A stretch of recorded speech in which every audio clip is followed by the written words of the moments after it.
Assalamualaikum warahmatullahi wabarakatuh. Nama saya Ike Claudita, kelas E118, mahasiswa Master Institut Manajemen Bisnis akan membawakan tentang pengendalian risiko.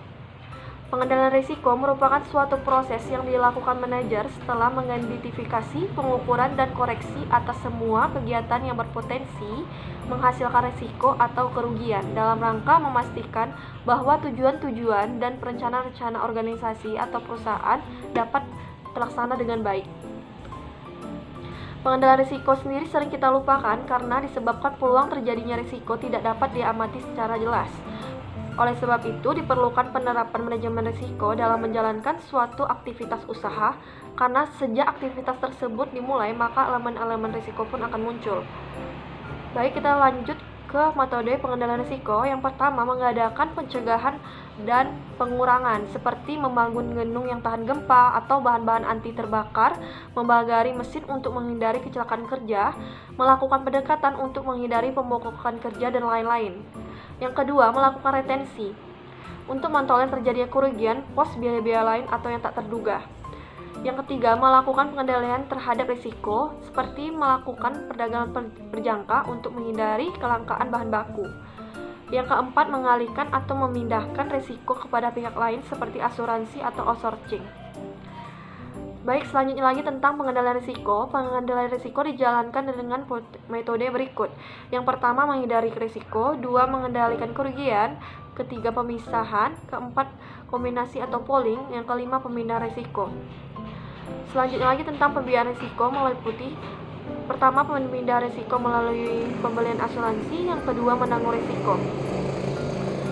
Menghindari risiko, salah satu cara mengendalikan suatu risiko murni adalah menghindari harta, orang, atau kegiatan dari exposure terhadap risiko dengan jalan: 1. Menolak memiliki, menerima, atau melaksanakan kegiatan itu walaupun hanya sementara.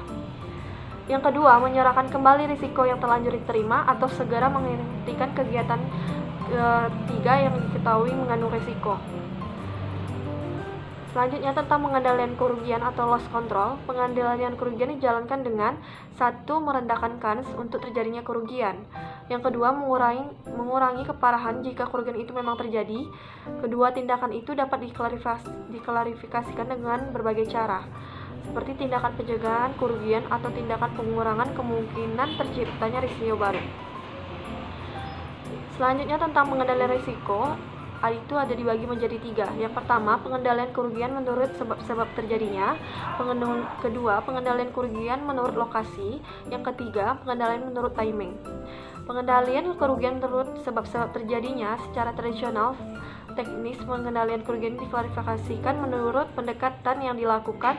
Yang pertama, pendekatan Eknering yang menekankan kepada sebab-sebab yang bersifat fisikal dan mekanikal, misalnya memperbaiki kabel yang tidak memenuhi syarat.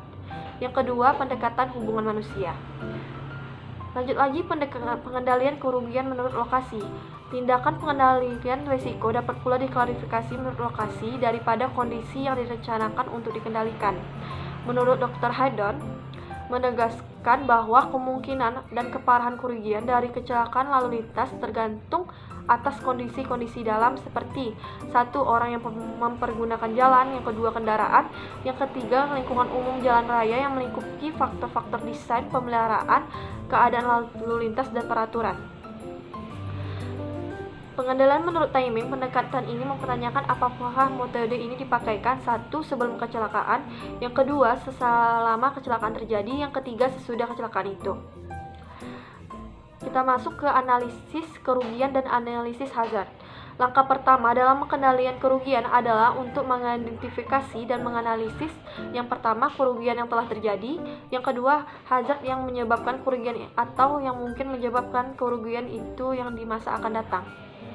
Diperlukan: 1. Jaringan pemberi informasi, tujuan untuk mengukur performance manajer ini.